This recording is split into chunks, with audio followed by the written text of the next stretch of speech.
There were 300 to 400 people out on Horns Island. You mean to tell me nobody saw anything? Any parent that would be in this situation, you would do anything to find out what happened to your child. Joining us now, Nancy Grace, former special prosecutor and host of Crime Stories with Nancy Grace.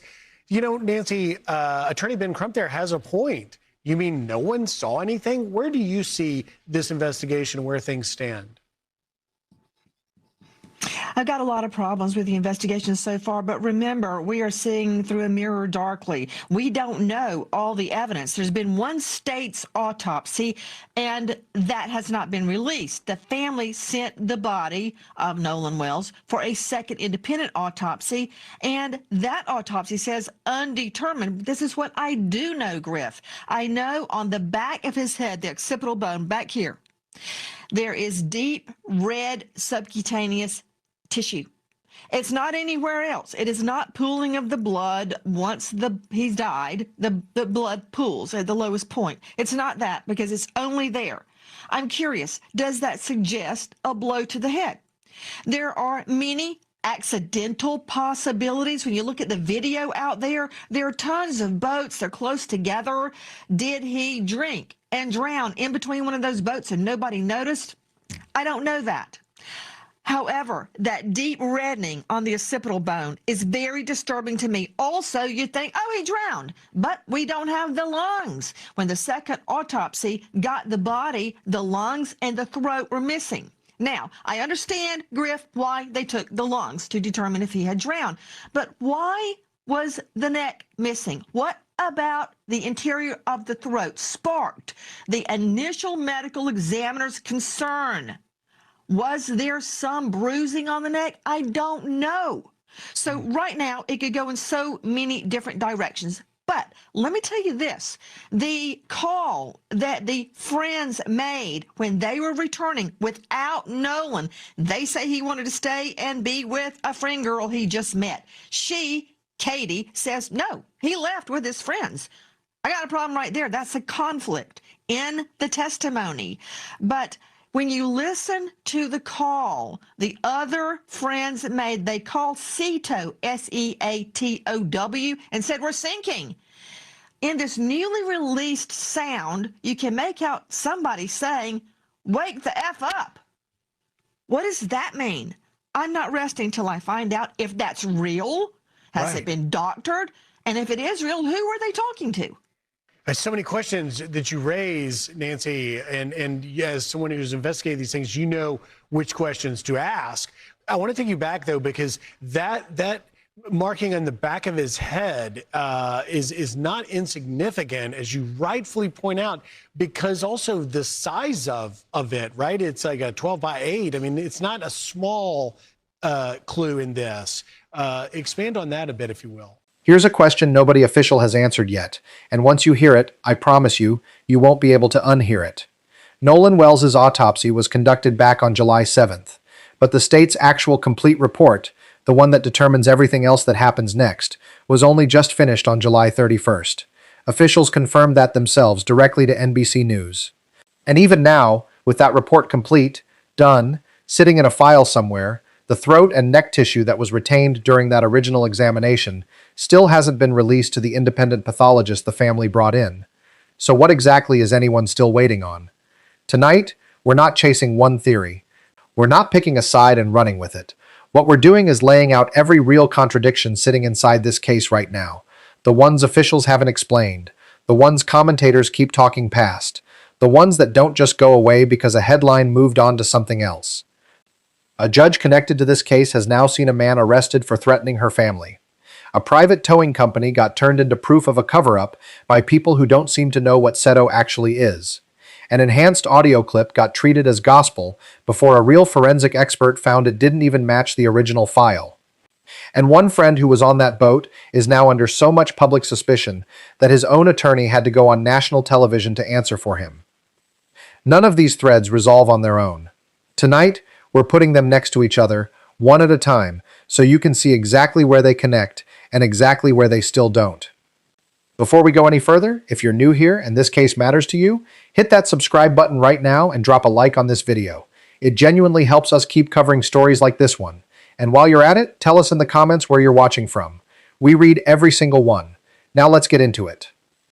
Let's start with the autopsy, because this is where the most important contradiction in this entire case is sitting right now, and it's not getting nearly enough attention. 3 weeks. That's how long it took the state to go from performing Nolan's autopsy to actually finishing the report on it. Conducted July 7th. Not confirmed complete until July 31st, and officials told NBC News directly. Not the family, not Ben Crump. NBC News. Here's the contradiction sitting right in the middle of that timeline. The report is done, complete, finished. But the throat and neck tissue that the state retained back in July, the exact tissue that would show whether there's any evidence of strangulation, still hasn't been released to Dr. Mitchell, the independent pathologist the family brought in. And not because it's still under examination. The examination is over. It's just not moving. Ask yourself the obvious question. If the state's own work is finished, what is anyone still protecting by holding on to that tissue?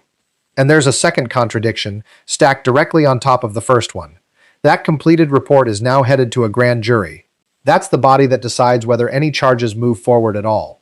But Dr. Mitchell's independent findings, the ones that raised concerns serious enough to bring in oceanic engineers and audio experts in the first place, were built without ever seeing that state report or that retained tissue.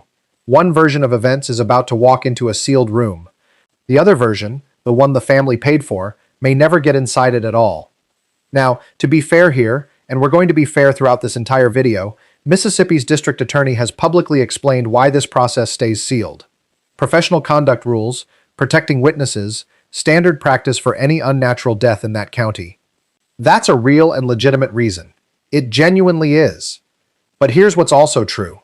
Standard practice being real and the family's own expert still being blocked from the evidence can both be true at exactly the same time, and neither one cancels the other out. Drop your honest take below right now. Sealed for good reason, or should the family's own expert already have access to that tissue? We're reading every comment. Now let's talk about Cito and the audio, because a real verifiable piece of misinformation has been spreading through this case for weeks, and we need to address it bluntly. The claim that Cito itself is fake, invented, staged, part of the cover-up, it isn't. Cito is a legitimate, nationwide private boat towing membership service. Think of it as roadside assistance, but for the water. It's not the Coast Guard, it's not 911. It was never supposed to be either of those things. And a lot of the outrage you've seen online asking why didn't they call for real help is built entirely on people not knowing that distinction in the first place. But here's where the real legitimate controversy actually lives.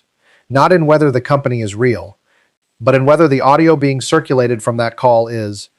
A digital forensics expert named Robert Freed directly examined the enhanced version that went viral, the one TMZ pushed, the one with the disputed phrase everyone's been arguing about for weeks. His finding? That enhanced version runs 20 seconds longer than the original recording, and it carries a completely different digital fingerprint. 20 seconds of extra material in a file being presented to the public as an authentic enhancement of a real call. There's a second detail Freed flagged that matters just as much. The original recording, as it was released, had certain information redacted. Account numbers, phone numbers, stripped out before public release.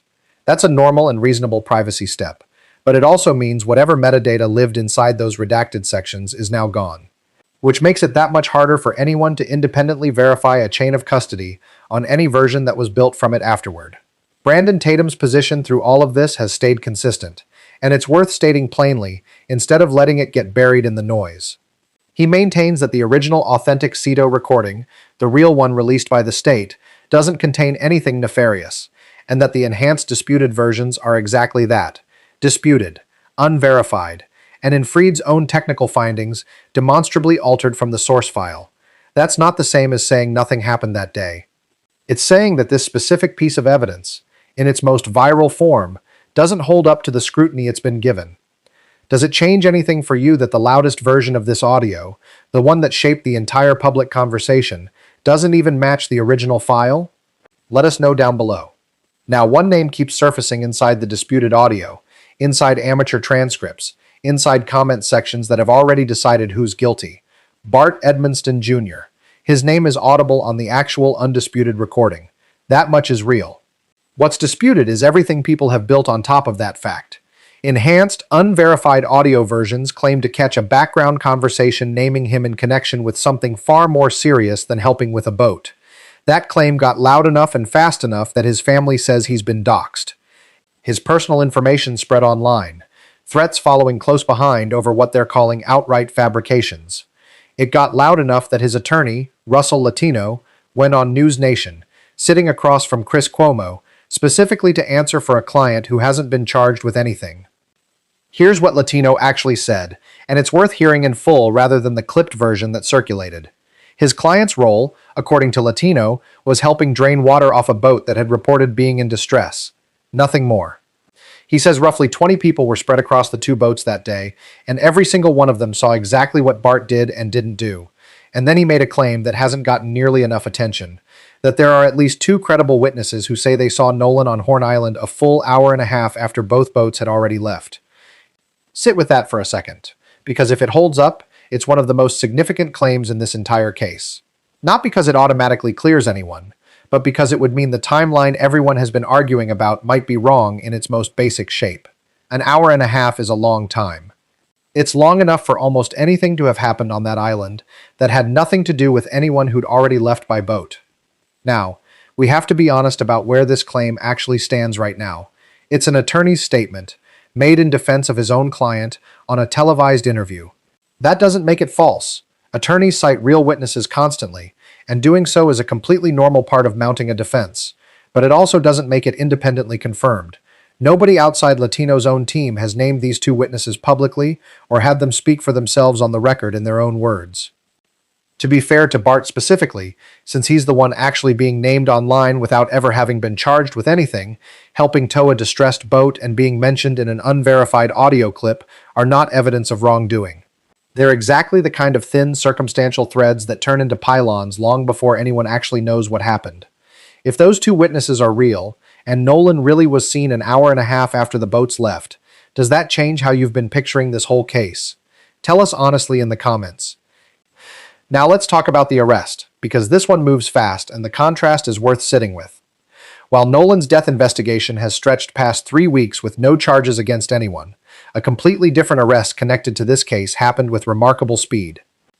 Joseph Alfredo Vasquez Dumar is now in federal custody. He's charged with sending death threats to Judge Ashlee Cole, Warren Hudson's stepmother, and disturbingly, threats that specifically named and targeted her children, including threats to strangle them. Cole had posted publicly in early July defending her stepson, laying out his cooperation with investigators and the actual documented timeline of that afternoon. Within days, she says her family started receiving a wave of threats through an anonymous account. Messages describing a package being sent to her office. Messages telling her that not even the FBI could stop what was coming.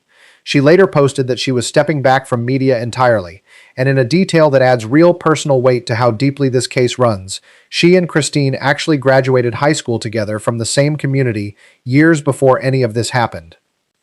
The FBI's Safe Streets Task Force traced that anonymous account back to Dumar through email IP addresses linked to a specific email account, a date of birth, a phone number, and a street address. All connected to the same digital footprint. He's charged federally under the law covering interstate threatening communications, facing up to 5 years, a $250,000 fine, and 3 years of supervised release afterward. It's also public record now that he has a prior conviction from 2018 connected to an attempted kidnapping of a minor, and that he was released in 2023.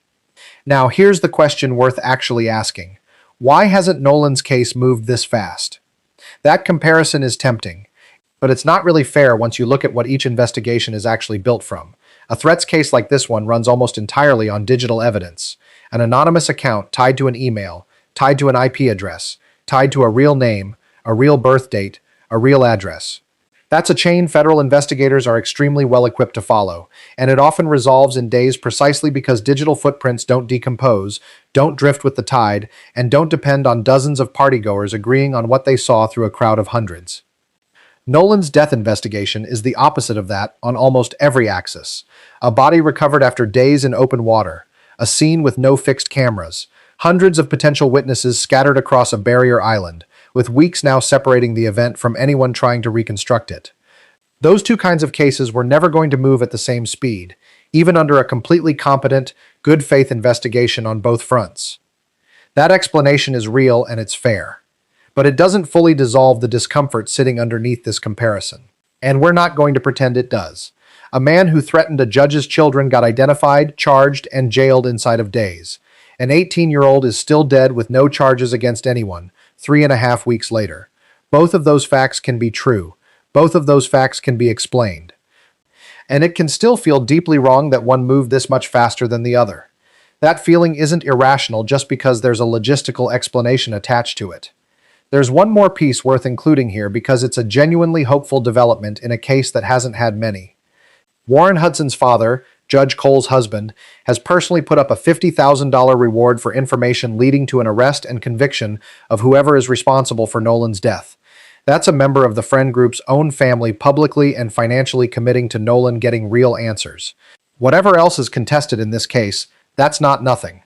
Does the digital trail explanation actually satisfy you?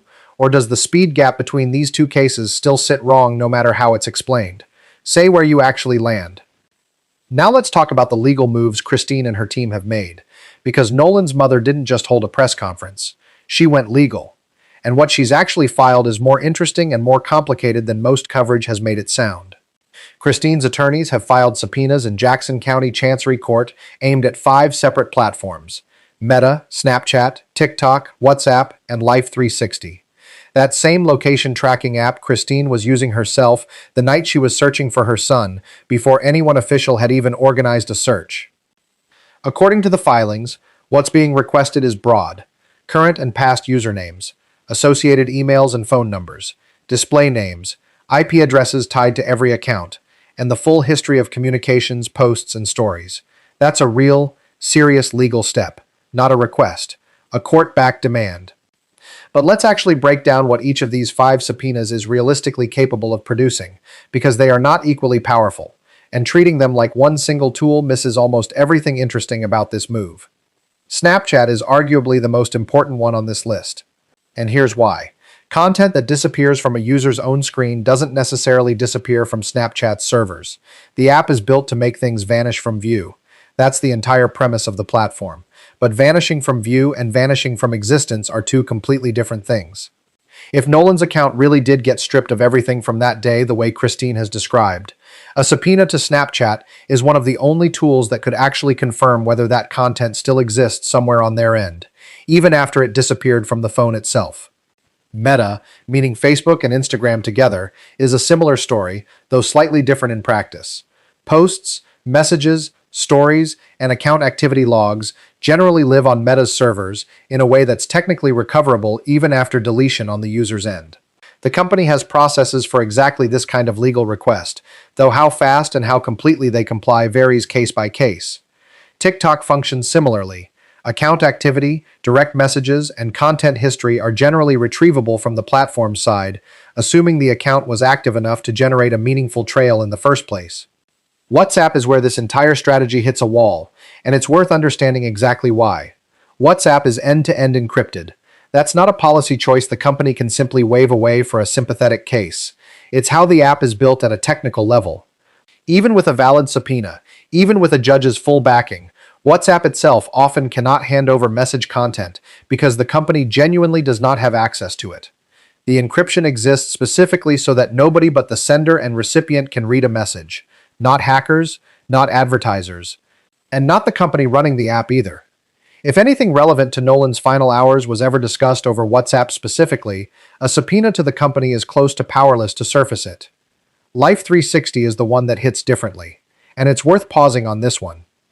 Because this isn't a messaging app, it's the location tracking service Christine was using herself in real time the night she couldn't reach her son, watching a dot on a map, trying to will it into telling her where he was. A subpoena to Life360 isn't chasing a deleted message. It's chasing a location history, a record of exactly where Nolan's phone was and when. That could either confirm or contradict every account that's been given publicly about that afternoon and evening. If the phone's actual location data lines up cleanly with what the friend group has said, that matters. If it doesn't, that matters just as much. Here's the honest limitation that nobody is saying loudly enough, and it applies across all 5 of these platforms.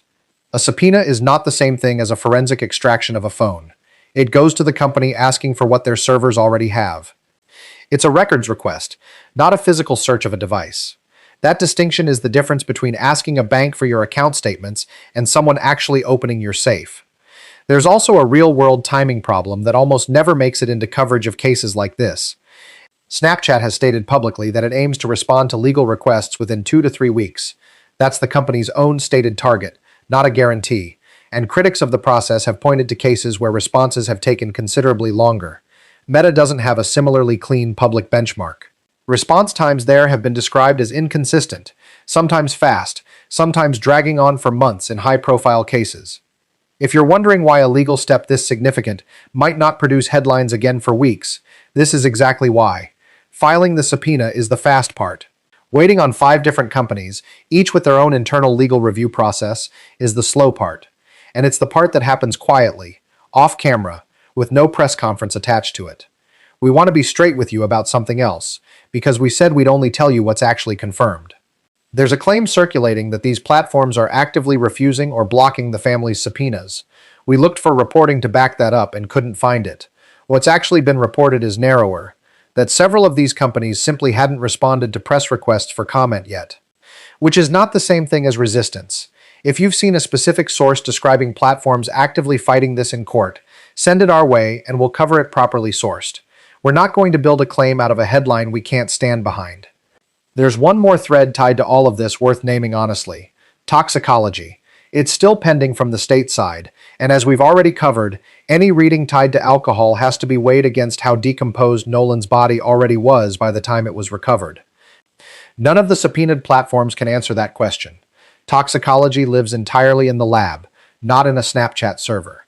It's a separate thread running on its own clock that happens to be converging on the same case at the same time. And here's a deeper technical point worth understanding, because it applies whether these subpoenas succeed quickly or drag on for months. Deleting something from a phone or from an app is rarely as final as it feels in the moment. When a file gets deleted, the underlying data usually doesn't vanish instantly. It gets marked as available space, sitting there sometimes for seconds, sometimes for weeks, until something else overwrites it. That's true on the device itself, and it's true in a different way on a company's servers, where backup systems and internal logs can retain traces of activity long after a user believes something is permanently gone. Even if Nolan's own phone genuinely looks empty from that day the way Christine has described it, that emptiness doesn't automatically mean the underlying data is unrecoverable everywhere. Phones keep their own internal logs. Records showing that a photo or message existed and was later deleted, sometimes down to a timestamp, even when the actual content is gone from view. A proper forensic acquisition of the device itself, not just a subpoena to a company, is the process actually built to surface exactly that kind of trace. And that's the process this case still needs, on top of everything the subpoenas might eventually produce. Do subpoenas like this actually feel like real accountability to you? Or do they feel like a family doing the investigating themselves because they don't trust anyone else to? Tell us honestly.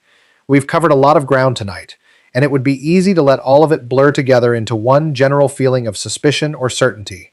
That's exactly the trap we said at the start we weren't going to fall into. So before we close this out, let's do something almost nobody covering this case has actually done cleanly.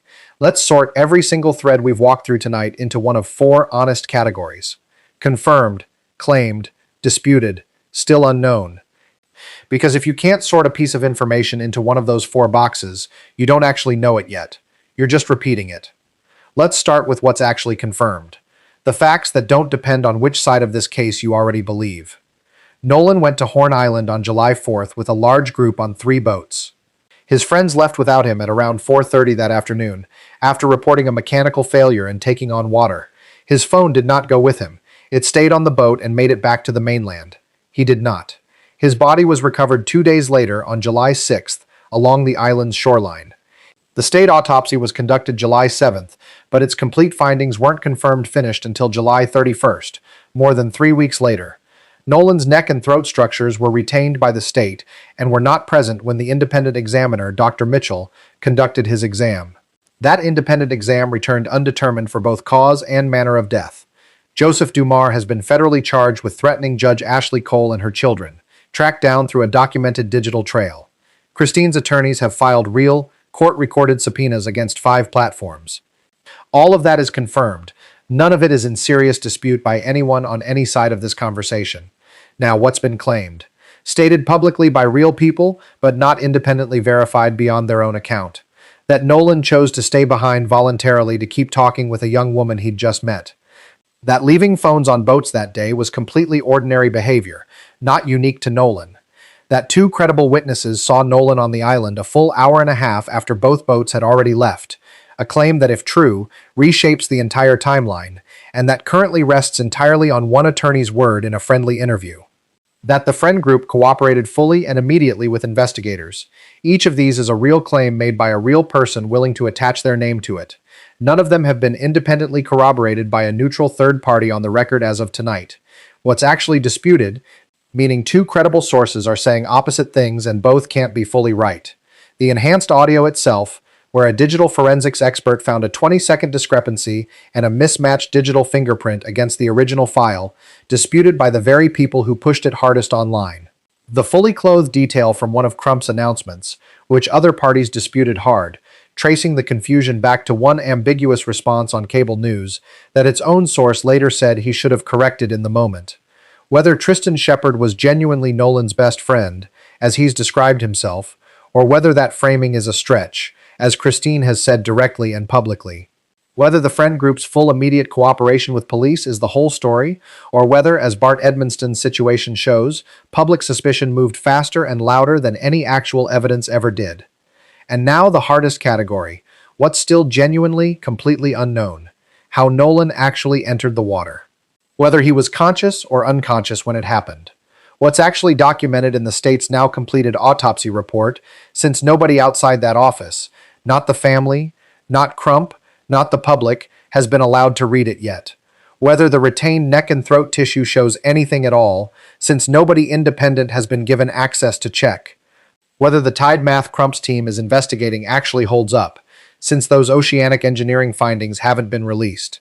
What, if anything, the audio engineering experts will conclude about that disputed recording once real forensic tools are finally applied to it, instead of amateur passes. Whether the joint phone investigation actually happens the way it was described, or stalls the way so much of this process already has. Here's why doing this exercise actually matters beyond just being tidy about it. Every single contradiction we've covered tonight lives at the seam between these categories. The place where something confirmed gets stretched into something claimed, or where something disputed gets repeated so many times it starts sounding confirmed to people who've only caught the headline version. The state autopsy being complete is confirmed. What it actually says is still unknown. That gap right there is the entire reason this video exists. The same pattern repeats everywhere you look in this case. The Seto call being real is confirmed. What's actually audible underneath the hold music remains disputed. Bart Edmonston's name being on the recording is confirmed. What that name being there actually means is at most claimed by people building a theory around a fragment. Dumar's arrest is fully confirmed, documented, charged.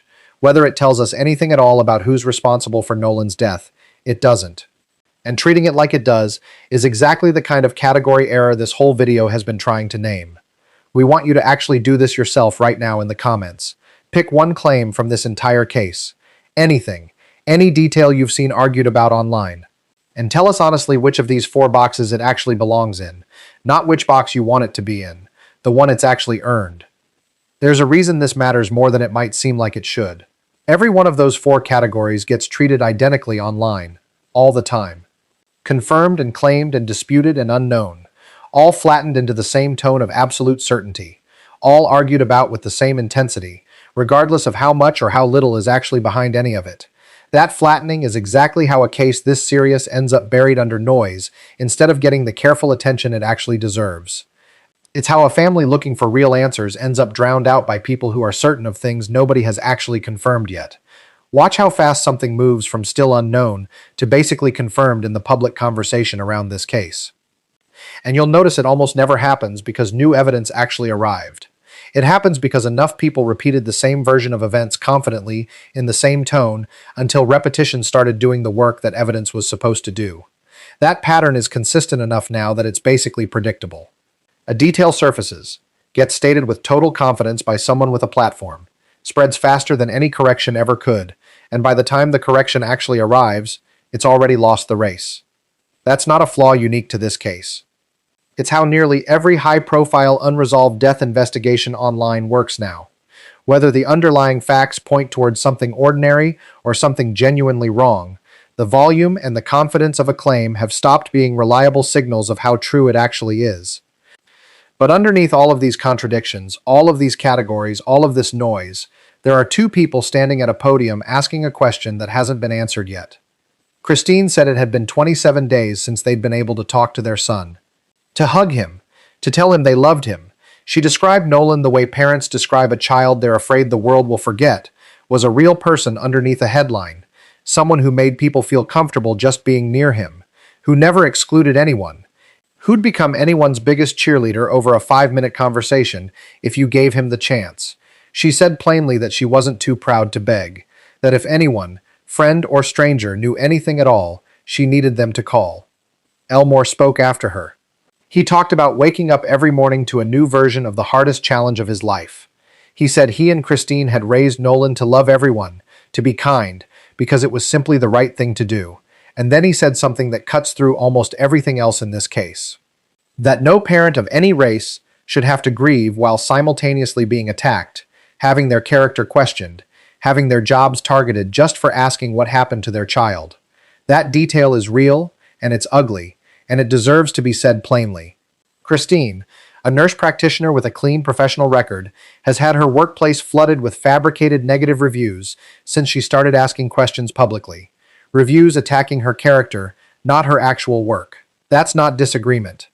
That's an organized attempt to make a grieving mother's professional life harder while she's burying her son. When asked about the autopsy being complete, Christine described how she'd actually found out. Not from the district attorney, not in a formal meeting. The media called them first. She'd texted the victim's advocate asking if there were any updates. She'd missed a call from the DA's office, and by the time she saw it, she said it was too late to call back, because she'd had to change her phone settings from all the harassing calls she'd been getting. She said something that's worth sitting with, that she and Elmore can't fully grieve right now, because they don't have answers, and you can't move through grief when you're still stuck in the middle of a question nobody will answer. She said they're not blaming anyone. They're not asking for a predetermined verdict. They just want to know what happened to their son. Whatever it turns out to be, arrived at honestly, instead of announced within an hour of a body being recovered. And when asked about the $50,000 reward put up by Warren Hudson's father, Ben Crump's response was measured and worth noting. He said they welcome anyone who shares the objective of finding the truth about what happened to Nolan. That somebody saw something, somebody knows something, and that all they want are answers. That's the whole ask. It's the same thing any parent watching this would want if it were their own child. So here's where we leave you tonight. Whatever you believe about the audio, the tissue, the timeline, the friend group, the subpoenas, the arrest, none of it changes what these two people are actually asking for. The truth, whatever it turns out to be. Arrived at honestly, carefully, without someone deciding the answer before the evidence gets a chance to speak. Nolan Wells deserves better than certainty built on category errors. So does his family. So honestly does everyone else whose name has been dragged into this. The friends who were there. The judge who's had her children threatened. Everyone caught in the blast radius of a case that still, tonight, doesn't have a confirmed answer to the one question that actually matters. How did Nolan Wells die on Horn Island? We don't know yet, and anyone telling you with confidence that they do is doing exactly what we've spent this entire video warning you about. Pick one claim, drop it in the comments, tell us which box it actually belongs in. Confirmed, claimed, disputed, or unknown. And tell us where you're watching from, because this community shows up from everywhere, and we genuinely want to know. If this video gave you something real to think about, something that felt different from the usual takes, hit the like button. It tells us to keep doing this kind of work. And if you're not subscribed yet, now is the time, because as this case develops, we're going to keep covering it the same way we covered it tonight. Carefully, honestly, and without pretending we know more than we actually do. We'll see you in the next one.